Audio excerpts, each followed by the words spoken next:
시간 주제표 또 감사 캠페인 같이 하겠습니다. 감사의 씨를 뿌려 행복의 열매 맺는 교회, 감사의 향기가 되겠습니다.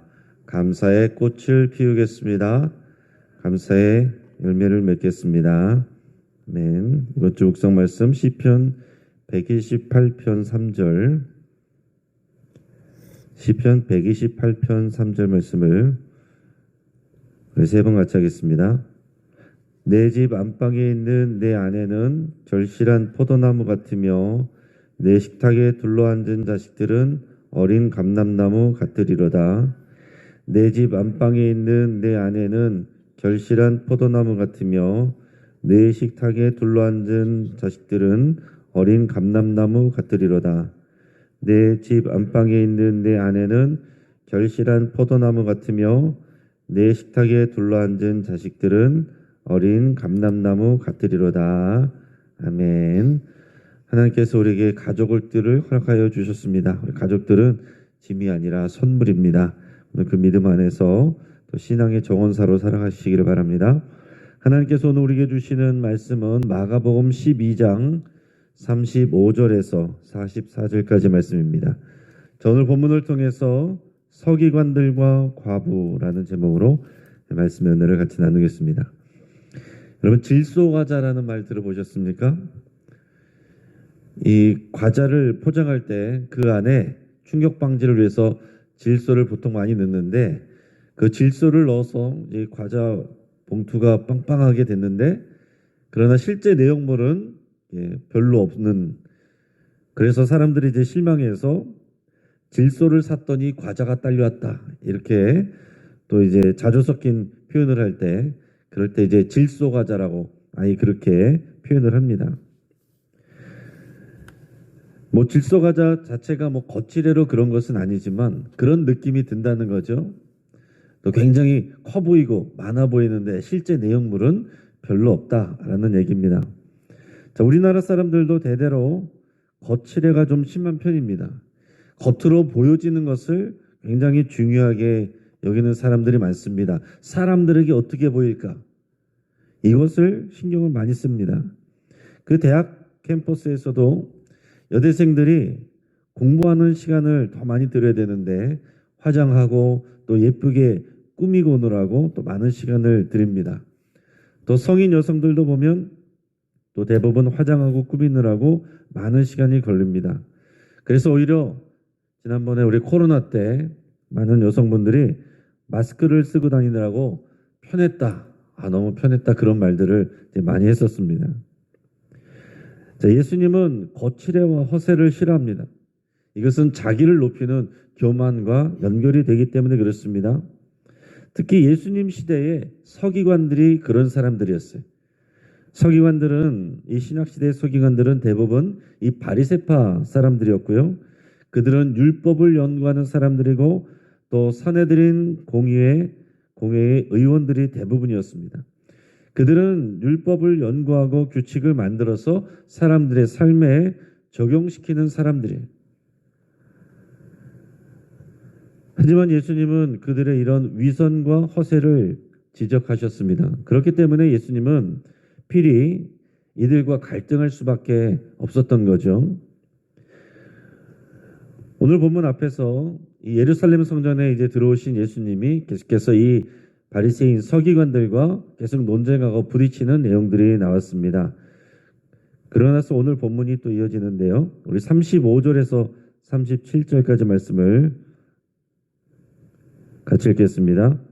예수께서 성전에서 가르치실새 대답하여 이르시되 어찌하여 서기관들이 그리스도를 다윗의 자손이라 하느냐.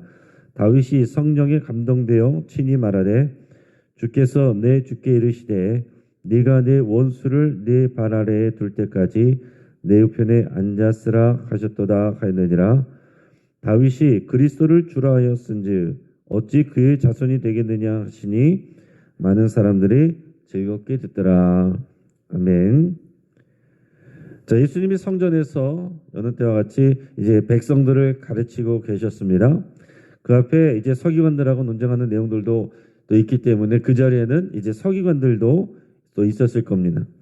예수님은 이때 무엇을 말씀하셨냐면 이 자신의 메시아성을 의심하고 공격하는 이 서기관들에게 이제 질문을 하시는 겁니다.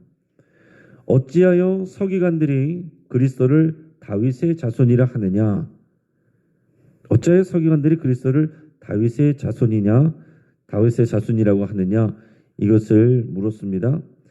또 이 말씀을 하시는 것은 시편 또 110편을 인용해서 이제 말씀을 하시는데, 자, 시편 110편 1절에 보면 이제 다윗이 쓴 시인데요. 여기서 그리스도를 주라고 이렇게 표현합니다. 시편 110편 1절에 보면 여호와께서 내 주에게 말씀하시기를 이렇게 나옵니다. 그러니까 이게 성령의 감동에 대해서 이제 다윗이 이제 이런 계시적인 시를 쓴 겁니다. 그러면서 말씀하시는데 여호와께서 나의 주에게, 이 그리스도죠.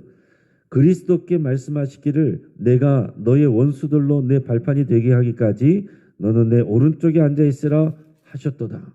이런 이제 계시의 말씀을, 신탁의 말씀을 이제 시편으로 이제 말씀을 한 거예요.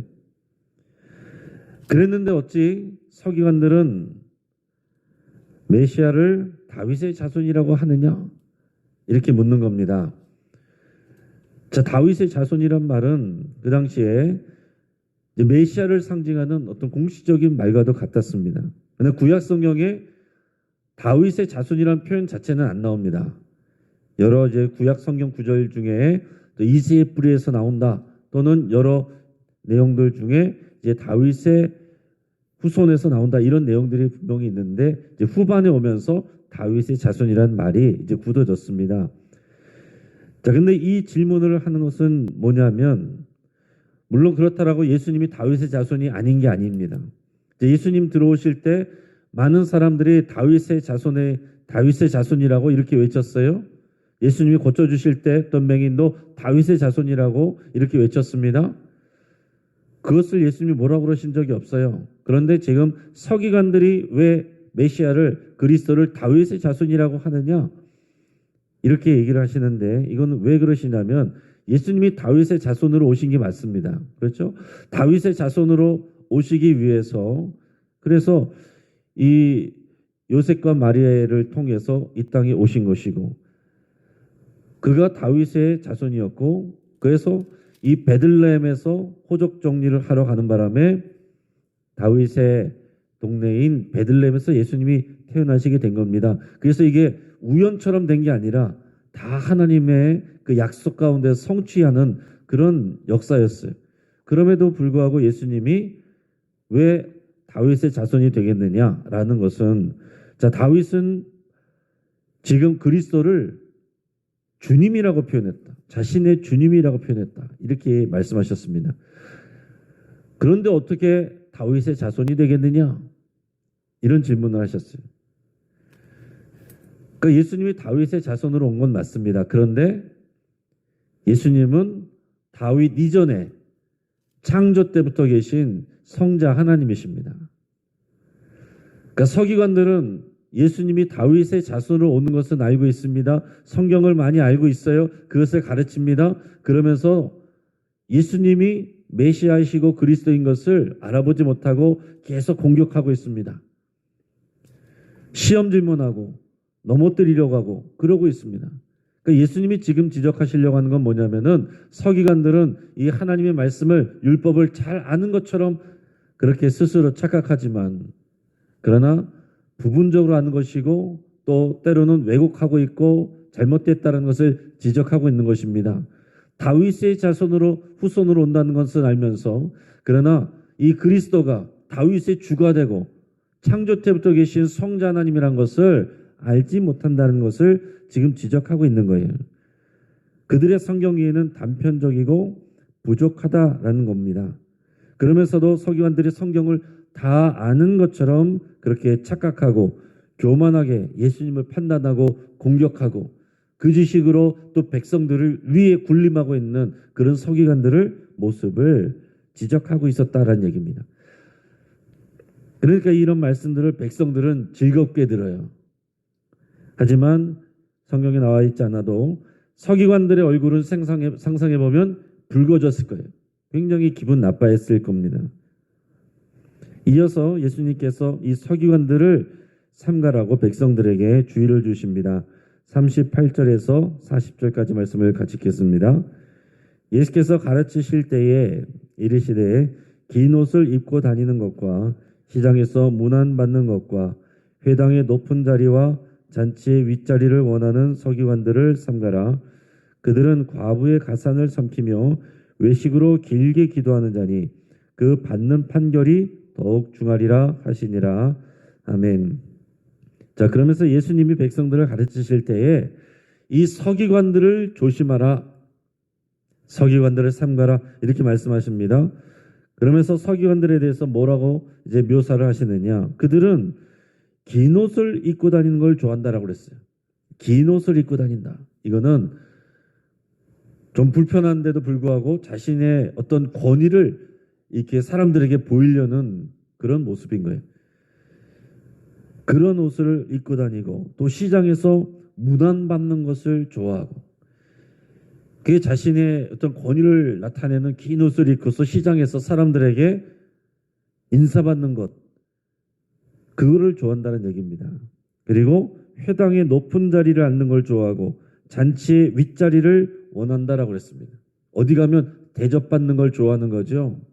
그래서 그런 의전에 대해서 소홀히 하는 사람이 있으면은 그런 사람들에 대해서 또 못 살게 굴고 힘들게 하고, 이게 이런 서기관들의 교만한 모습이었다는 겁니다.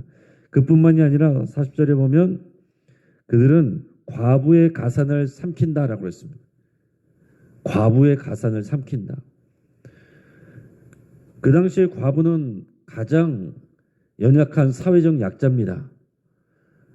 자, 율법에 의하면 이 과부와 고아, 대표적인 사회적 약자, 그리고 레위인까지, 레위인, 고아와 과부, 한 명 더 하면 객, 여기에 머물고 있는 나그네들, 사회적 약자가 대표적 이렇게 네 부류입니다. 객과 고아와 과부와 레위인, 이 네 부류인데 그 중에서도 이 과부는 이 사회적 약자고 보호자가 없습니다. 불쌍한 사람입니다. 하나님께서는 율법을 통해서 이런 과부들을 돌보라고 그랬고, 그리고 그들에게 공평하게 대하라고 그랬습니다. 그럴 책임이 있는 이 지도자가 오히려 과부의 가산을 삼켰다. 자신들의 어떤 특권과 자신들이 알고 있는 그런 지식을 통해서 불법적으로 그들을, 이 과부들을 착취했다. 그들의 재산을 오히려 빼앗았다는 얘기입니다. 아주 파렴치한 행동이죠. 그러면서도 외식으로 길게 기도한다라고 그랬어요. 외식으로 길게 기도한다. 기도는 하나님께 대해서 하나님께 초점을 맞추고 하는 것인데, 하나님께 집중하는 기도가 아니라 사람들에게 보이려는 기도를 했다는 얘기입니다. 하나님께 대한 마음이 아니라 사람들에게 나 이렇게 기도 잘한다, 이런 걸 보여주려고 길게 기도한다는 얘기예요. 여러분, 우리가 길게 기도하는 건 나쁜 일은 아닙니다. 그러나 사람들에게 보이려고 주님이 그것을 지적하시는 거죠. 그건 외식하는 행위라는 얘기입니다. 그래서 종합적으로 그들은 그 받는 판결이 중하리라, 하나님의 심판이 있을 것이라는 무서운 경고의 말씀을 하셨습니다. 여러분, 하나님께서는 모든 사람을, 모든 죄인을 위해서 예수님을 이 땅에 보내셨습니다. 예수님은 모든 죄인을 구원하기 위해서 오셨습니다. 원수라도 사랑하라고 하셨습니다. 그런데 예수님이 대적하는 유일한 사람들이 있어요. 그 사람들이 이런 사람들입니다. 이 두려운 일은 종교 지도자들, 스스로 의롭다라고 말하는 사람들, 백성들을 잘 인도함에도 불구하고, 그런 책임 있는 사람임에도 불구하고 오히려 그들을 미혹시키고 그들을 괴롭히고 그들의 가산도 빼앗는 이런 사람들에 대해서는 예수님이 심판을 명하시고 아주 강력하게 대항하셨다라는 얘기입니다. 오늘 이 말씀의 중심에는 이 서기관들에 대한 내용이 이제 많이 있습니다. 그래서 이 서기관들에 대한 내용, 예수님이 앞에서부터 계속 이 서기관들과 논쟁을 하면서 그들의 외식을 지적하고 그들은 하나님의 중한 심판을 받게 될 거라고 이제 말씀하셨습니다. 무서운 말씀이에요. 그러고 나서 이제 가난한 과부의 이야기가 그 다음에 나옵니다. 41절에서 44절까지 말씀을 같이 읽겠습니다. 예수께서 헌금함을 대하여 앉으사 무리가 어떻게 헌금함에 돈 넣는가를 보실세. 여러 부자는 많이 넣는데 한 가난한 과부는 와서 두 렙돈 곧 한 곤두란트를 넣는지라. 예수께서 제자들을 불러다가 이르시되 내가 진실로 너에게 이르노니 이 가난한 과부는 헌금함에 넣는 모든 사람보다 많이 넣었도다. 그들은 다 그 풍족한 중에서 넣었거니와 이 과부는 그 가난한 중에서 자기의 모든 소유 곧 생활비 전부를 넣었느니라 하시니라. 아멘. 자, 예수님이 이 서기관들의 왜곡된 가르침과 그 외식하는 신앙을 질타하신 후에 성전 입구에 놓여진 헌금함을 마주 한 채 이제 앉아 계십니다. 자, 성전 주변에는 13개, 13개의 헌금함이 놓여 있었다라고 이렇게 전해집니다. 그중에 어떤 것은 어떤 헌금함에는 이제 특별한 목적의 헌금의 제목이 쓰여 있기도 했었다고 그래요. 이제 헌금으로 내는 동전들이 이 헌금통에 떨어질 때 그 소리를만 들어도 이 사람들이 저 사람이 헌금을 많이 내는구나, 조금 내는구나, 이에 구별이 됐다라는 얘기입니다.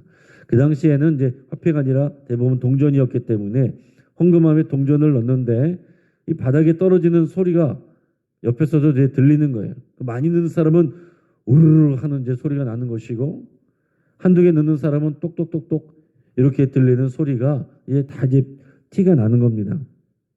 근데 예수님이 앉아서 이렇게 보고 있는데 여러 명의 부자들이 와서 헌금을 했습니다. 그리고 이어서 한 가난한 과부가 와서는 두 렙돈 곧 한 고두란트를 넣었다라고 그랬습니다. 자, 두 렙돈은 한 데나리온의 약 64분의 1 정도 된다라고 그래요. 한 데나리온은 노동자의 하루 품삯입니다. 대략 오늘로 치면 약 1,500원 정도라고 할 수 있다라는 이제 그런 글을 봤습니다. 그러니까 아무튼 굉장히 적은 돈이죠. 하지만 우리가 아는 것처럼 예수님은 이 가난한 과부가 가장 많이 헌금했다라고 칭찬을 하셨습니다. 제자들은 놀랐죠. 이해가 안 됐지만 예수님이 말씀하시는 것은 부자들은 풍족한 중에 그 가운데서 넣었지만은 이 과부는 가난한 중에 자신의 생활비 전부를 넣었기 때문에 그 과부가 가장 많이 드린 거다 이렇게 말씀하셨어요. 이 말씀을 우리는 많이 듣고 있죠. 자, 그런데 우리가 여기서 더 알아야 될 것은 뭐냐면은 이 가난한 과부의 헌금 이야기가 사실은 동떨어진 내용이 아니라 바로 방금 말씀 나눴던 이 서기관들에 대한 이야기와 연결되는 내용이라는 얘기입니다. 바로 앞에서 예수님이 서기관들을 지적하시면서 뭐라고 그랬어요? 그들의 악행에 대해서 말씀하실 때 과부들의 가산을 빼앗았다라고 말씀했습니다. 과부들의 가산을 빼앗은 그런 일들을 지적했어요. 과부들은 안 그래도 사회적 약자고 돈을 벌 기회가 별로 없습니다. 그런데 그런 과부들의 재산을 빼앗았으니 과부들은 얼마나 더 가난해졌겠습니까? 그 말씀을 하셨는데 이 가난한 과부가 와서 헌금을 드리는 거예요. 우리가 일반적으로 생각할 때 저도 예전에 그런 생각을 했습니다. 아무리 가난해도 이렇게 환산해서 생각을 해보면 이게 생활비 전부라고? 너무 적은 거 아닌가? 많이 드렸으니까 대단하다 이런 마음도 있지만은 이게 전부라고? 이런 생각이 들지 않습니까? 근데 이 앞에 있는 내용과 연결되면 이게 이해가 되는 거예요. 안 그래도 별로 없는데 이 과부가 왜 이렇게 가난하느냐? 왜 이렇게 가진 것이 없느냐? 생활비 전부라고 말했는데 그것이 왜 1,500원 정도밖에 안 되느냐? 서기관들이 빼앗아갔기 때문에 그런 겁니다. 그러니까 오늘 여기에 등장하는 과부는 이 서기관들의 피해자 중에 하나로 여기에 등장하는 거예요. 예수님이 그것을 지금 강조하고 계신 겁니다. 그럼에도 불구하고 이 가난한 과부가 자신의 생활비 전부를 하나님께 드렸다. 그렇기 때문에 그가 칭찬받게 되는 겁니다. 근데 여러분 곰곰이 생각해 보시기 바랍니다. 이 과부는 안 그래도 살기가 어렸을 텐데 이 서기관들의 횡포로 자신들이 갖고 있는 것마저도 빼앗겼습니다. 생각해 보세요. 얼마나 억울하겠어요. 안 그래도 먹고 살기 힘든데 자신을 도와주고 지지해주고 돌봐줘야 될 이런 종교 지도자가 쥐꼬리만한 자신의 그런 가진 것들을 가져가 버렸다는 얘기입니다. 그러면서도 사람들 앞에서는 거룩한 척하고 길게 기도하고 사람들 앞에 인사하고 사람들을 가르치고 그런 모습을 볼 때 일반적으로는 어떻게 되겠습니까? 시험 들지 않겠어요? 상처받지 않겠습니까? 그 마음 가운데 어떻게 이럴 수가 있는가? 과연 하나님이 살아계시는가? 어떻게 종교 지도자들이 저럴 수가 있는가? 오히려 마음의 상처를 받고 시험에 들고 신앙에서 멀어질 수도 있는 그런 모습이지 않겠습니까? 오늘 이 시대를 생각하면은 충분히 그럴 만한 상황이에요. 그러나 그럼에도 불구하고 이 가난한 과부는 하나님을 향하여 믿음으로 나왔다는 얘기입니다. 시험 들어서 이제 성전에 안 나오는 게 아니고 성전에 와서 나는 없으니까 이게 아니라 생활비 전부를 하나님께 드렸다는 거예요. 사나 죽으나 어차피 하나님께서 책임지실 것이니 하나님 앞에 내 모든 걸 드립니다. 이 믿음의 고백을 했다라는 얘기예요. 자, 예수님께서 이 서기관들과 이 가난한 과부를 함께 보실 때 지금 비교하면서 말씀을 하시는 것인데 어떻게 이 비교가 안 될 수가 있겠습니까? 사랑하는 여러분, 하나님께서 여전히 우리를 같이 보고 계십니다. 오늘날 가난한 과부와 같이 가진 것이 없고 어려운 가운데서도 하나님 앞에 헌신하는 사람들이 있습니다. 그러나 헌신해야 될 만한 그런 상황이 있음에도 불구하고 하나님 앞에 또 사람에게 인색한 사람도 있습니다.